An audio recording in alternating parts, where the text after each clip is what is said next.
All right. Good evening, everybody. Cool. So, day 22, 3 weeks in. We're getting into the seventh lesson of this 1 month program, and the seventh lesson orbits this concept of samsara. And so, samsara is a huge idea within Buddhism and within sort of yogic and Hindu beliefs. Samsara literally translates into the concept of cycles, and the value of appreciating samsara as a concept involves a deeper idea within what we're attempting to do as individuals. Fundamentally, what we're attempting to do by meditating is come to terms with reality, and the deeper hope in this is that when we can come to terms with reality, we can experience a deeper level of peace than we are accustomed to. And one of the details involved in experiencing this deeper level of serenity is appreciating that life is cyclical. And so samsara, the word, has sort of two meanings. The literal translation of the word is cycles, and the word was derived from the observations of ancient meditators looking at life and realizing that the movement of day and night was cyclical. The patterns of constellations as they orbited across the sky was cyclical. That the movements of the seasons was cyclical, and this cyclical nature even sort of expressed the movements of emotions, that we would touch happiness and then we would touch sorrow. We would touch a state of energy or enthusiasm, and then we would touch a state of depression.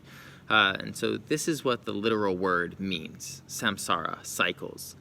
But as the philosophies of yoga and Buddhism in particular evolved, the word samsara, cycles, began to represent suffering.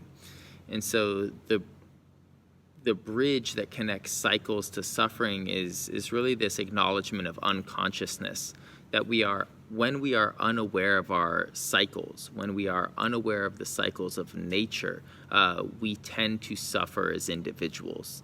And this is a really powerful observation to consider.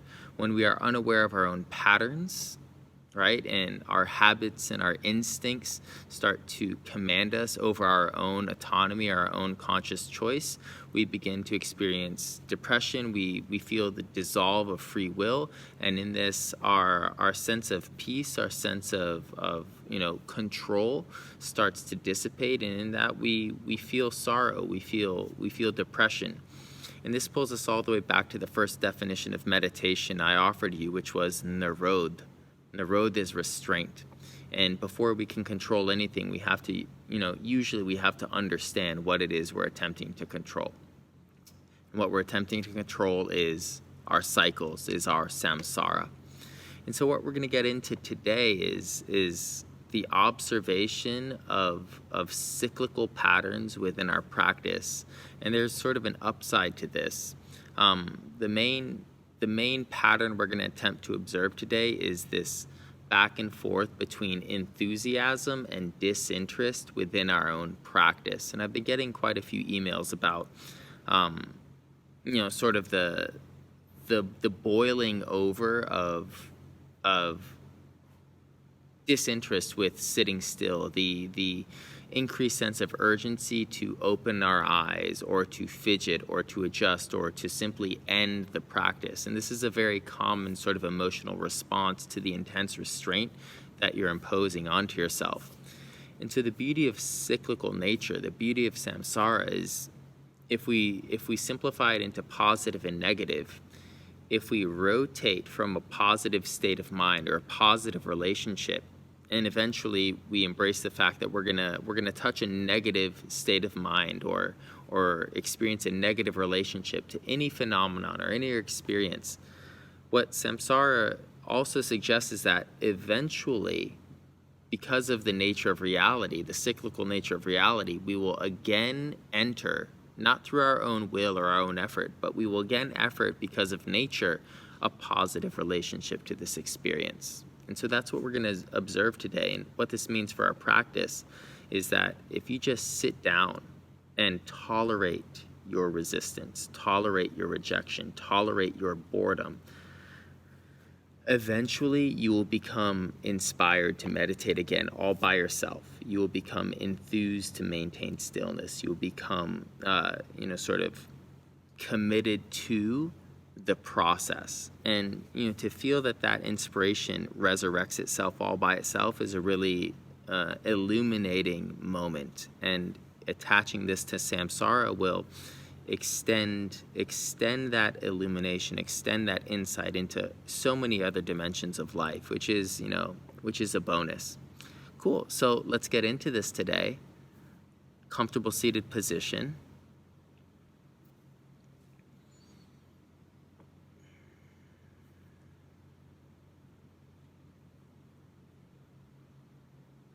Awesome. And as usual, right off the bat, stillness posture, very slow, stable, diaphragmatic breathing. So you're breathing into the belly.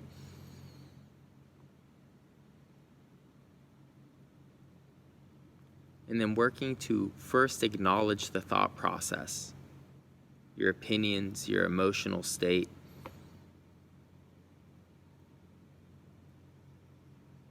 The ways in which you are describing the immediate moment to yourself. And upon acknowledging that thought process, work to push the thought process back.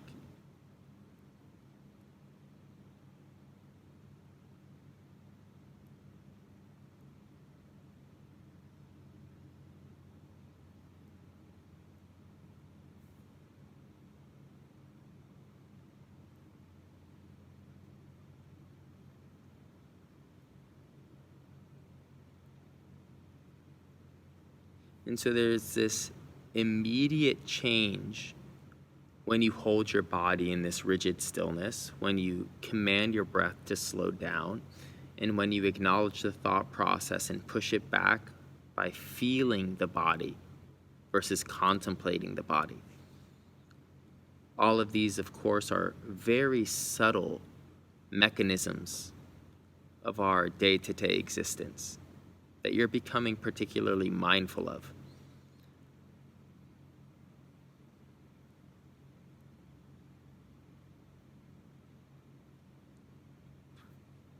But again, take a second to notice that when you command these basic experiences,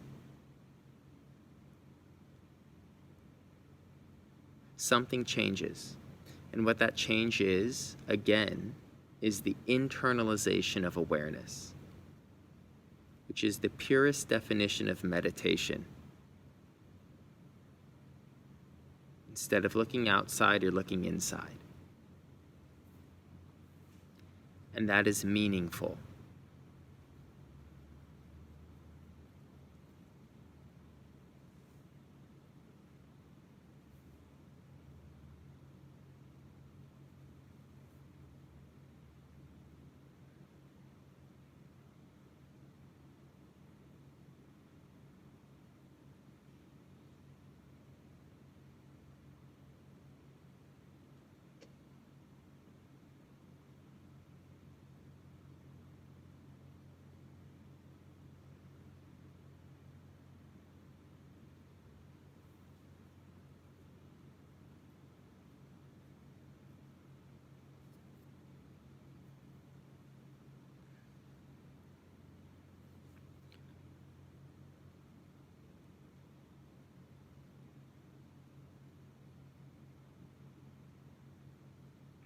Meditation is rumored to lead the individual to a profoundly unique experience that is generated from within. And that experience equates to supreme peace, abundant empathy, expansive understanding, truth, divinity, and virtue.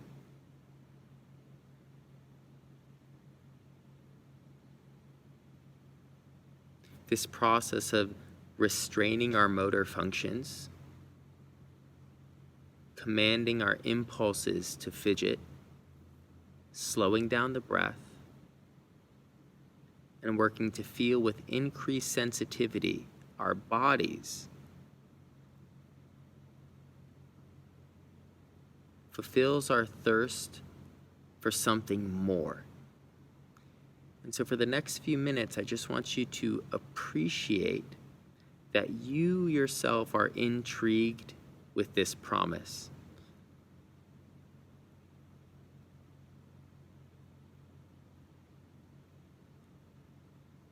And that this curiosity defines you as a meditator.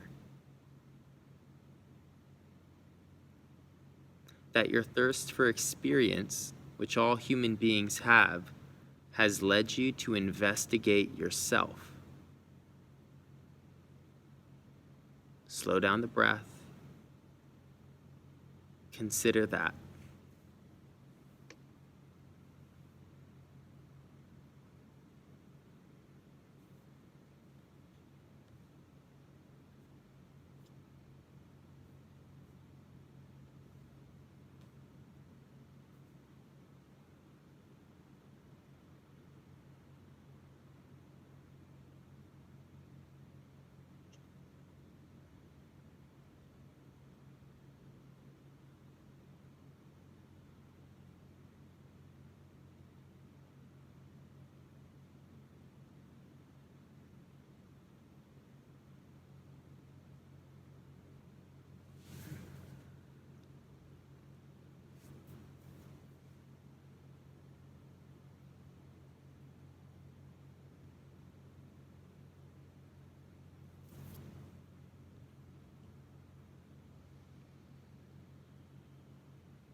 Now, in the same way, an explorer would navigate the ocean, or navigate the forest, or navigate the jungles. A meditator learns to navigate the psyche. And one fundamental pattern of not just the psyche, but reality as a psychological experience is its cyclical nature. That it orbits duality. In one moment we're happy, and in the next we're sad. In one moment we're enthused, and in the next we're depressed. This moment might last 24 hours. These moments might last years or decades. But the cyclical nature of reality has been observed through generations. And so one of the main struggles of meditation is maintaining the enthusiasm to stay still, maintaining the enthusiasm to slow down our breaths, and maintaining the enthusiasm to feel over think.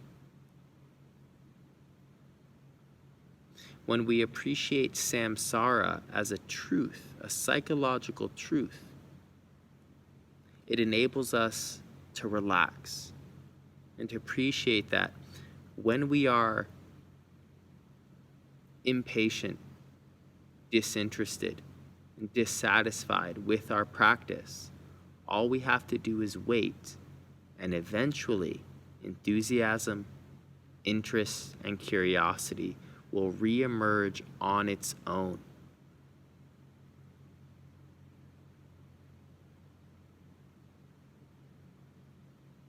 So for the next 10 minutes, manage your stillness, keep the breath steady, deep, and slow, and do your best to feel your body versus think about the experience of your life or your practice. But when disinterest emerges, impatience, confusion, distraction, label that as one half of the samsaric cycle. Stay committed to your restraint. And when enthusiasm reemerges, let that validate the fact that you are orbiting duality. You are slowly moving around.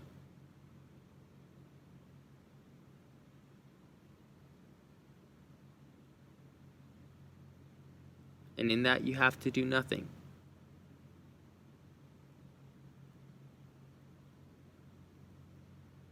The term, one last time, is Samsara.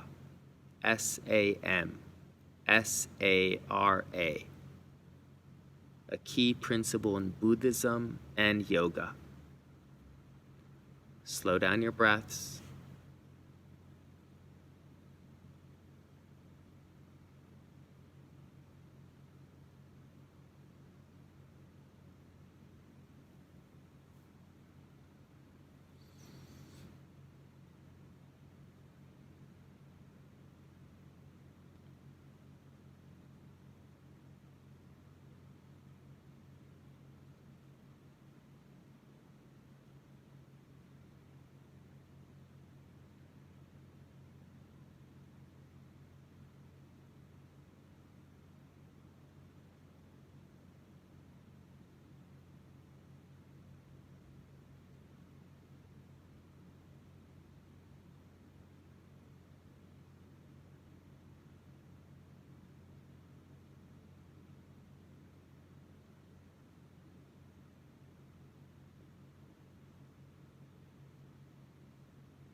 slow down the breath.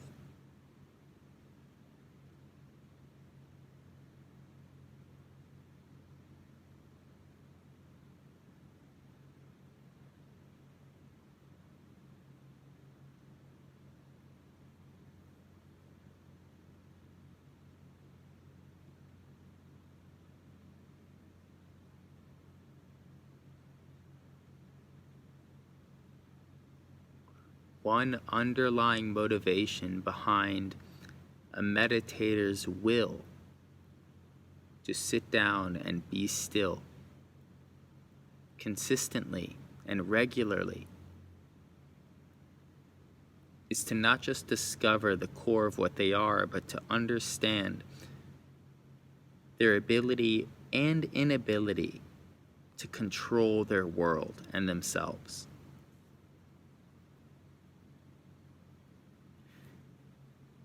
And through this process of discovering self, and in that discovering what we have control over and what is beyond our control, the ancient meditators discovered Samsara. Life is built on a ring.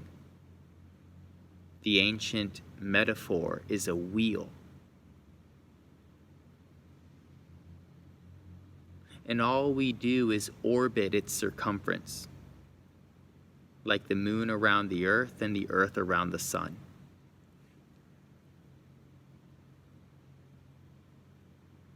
And the more intensely we can appreciate this fact, the greater degrees of peace and understanding we have in relationship to our emotional movements. And so you're using the specific example of inspiration or rejection of meditation to prove to you that samsara is real. And the key point is that when you're in this space of disinterest, impatience, confusion, and boredom, all by itself, inspiration, interest, and excitement reemerges from within you.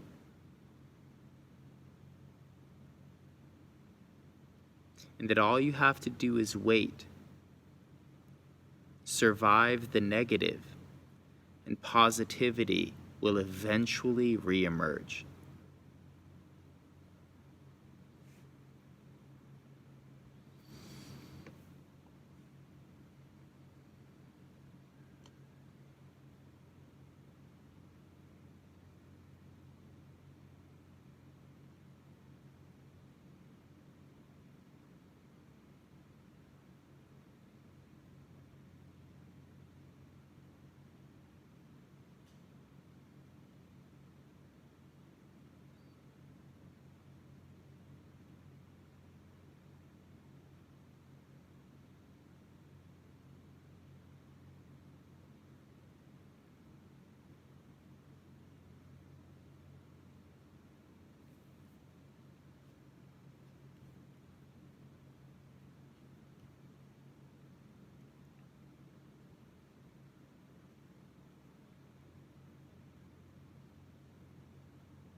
Slow down the breath.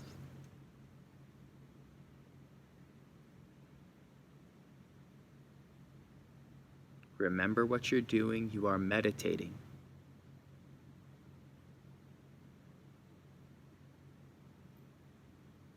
Meditation in so many ways becomes this living metaphor for the dynamic experience of our lives. Again, the term is Samsara, the cyclical nature of reality. The take-home lesson is that if we can just survive the negative, survive our suffering, survive our doubt, survive our pain, survive our confusion on its own, not because we did or didn't do anything, on its own, positivity, understanding, hope, and inspiration will reemerge. In the same way that the day, the dawn, always comes,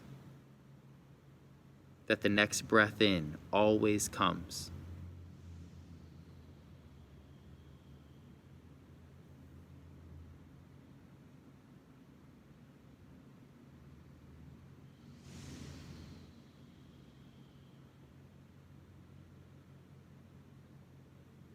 And so technically, what this allows us to do within the effort of our practice, physical and psychological, is it allows us to let go of the steering wheel.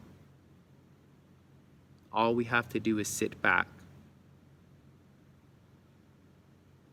and let the experience of our body, its sensations, and our mind's interpretations move through the wheel.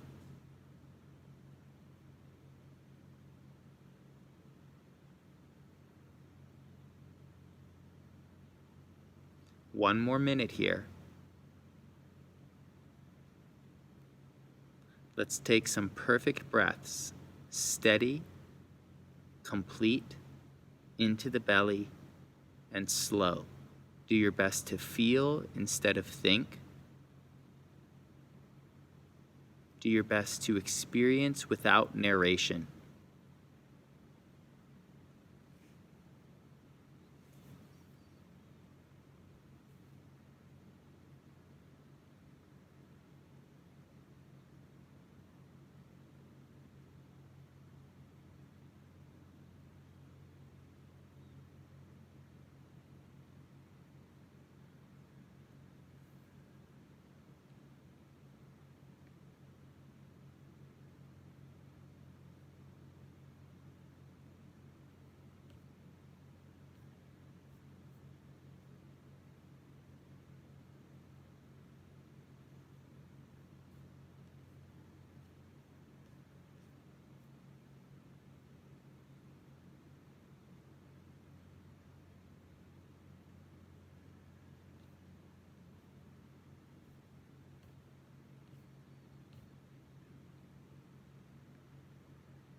Now twice as slowly, 3 times as slowly as you usually move.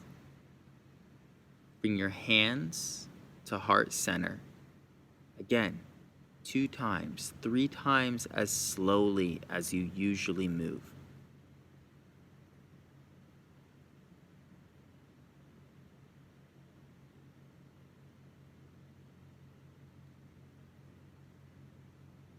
And in that, there's mindfulness, there's presence, there's sensitivity. These are the hallmarks of a meditative mind. Just by moving slowly, deepen your breath,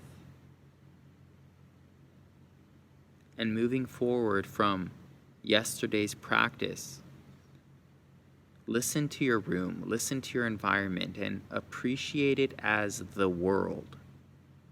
And that in this moment, it's only you, the marble of individuality, and the world itself. It's a one-on-one moment with existence.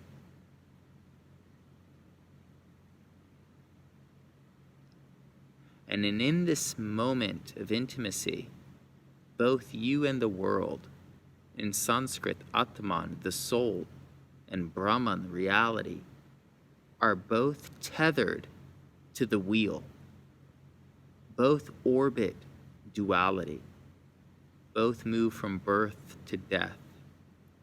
Both shift from openness to closing, from enthusiasm to depression, from happiness to sorrow.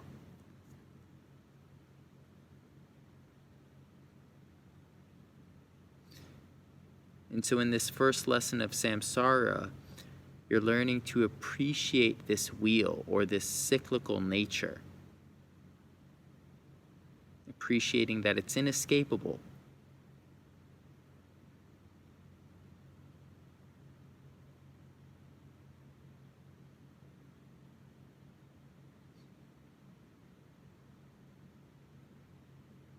And now bring your thumb knuckles to third eye center, this familiar closing ritual. So what does Samsara orbit? What does this wheel rotate around? It rotates around truth. It rotates around the deep self, pure awareness, pure consciousness. Your emotions rise and fall around consciousness. Your circumstances come and go around consciousness. Meditation is the internalization of our awareness and the discovery of pure awareness. When we learn to occupy that as individuals, we become fully realized people. That is the dogma. That is the adventure. And so take a few breaths, focusing on your thumbs, pressing into the skin of your forehead, and considering all of these ideas. Consciousness as the center, and all experience dancing around in a circle, orbiting this consciousness. That circular dance is samsara, and when we are unaware of it, it generates suffering. Slow down the breath.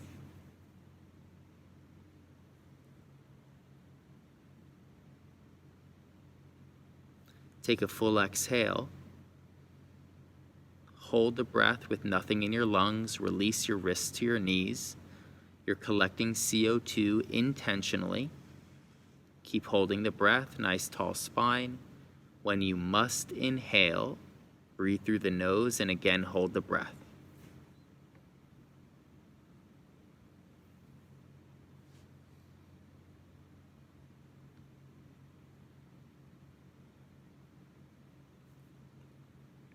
Keep holding. And so if you can survive your discomfort, your fear as you hold your breath, the nature of samsara suggests you will, at least for a moment, recover enthusiasm, faith, and comfort.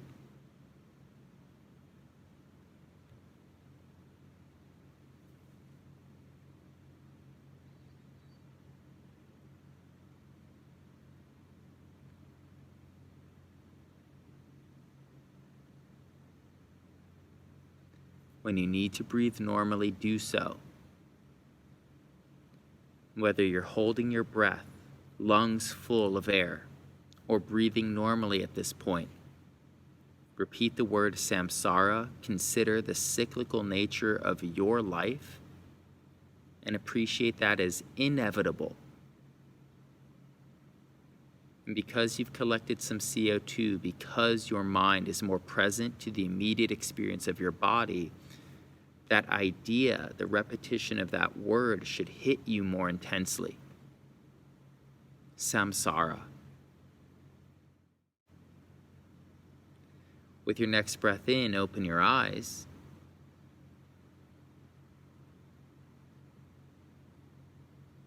And try to maintain that meditative state. Repeat in the mind, I am still meditating. I am still aware of the cyclical nature of my own existence, my own patterns.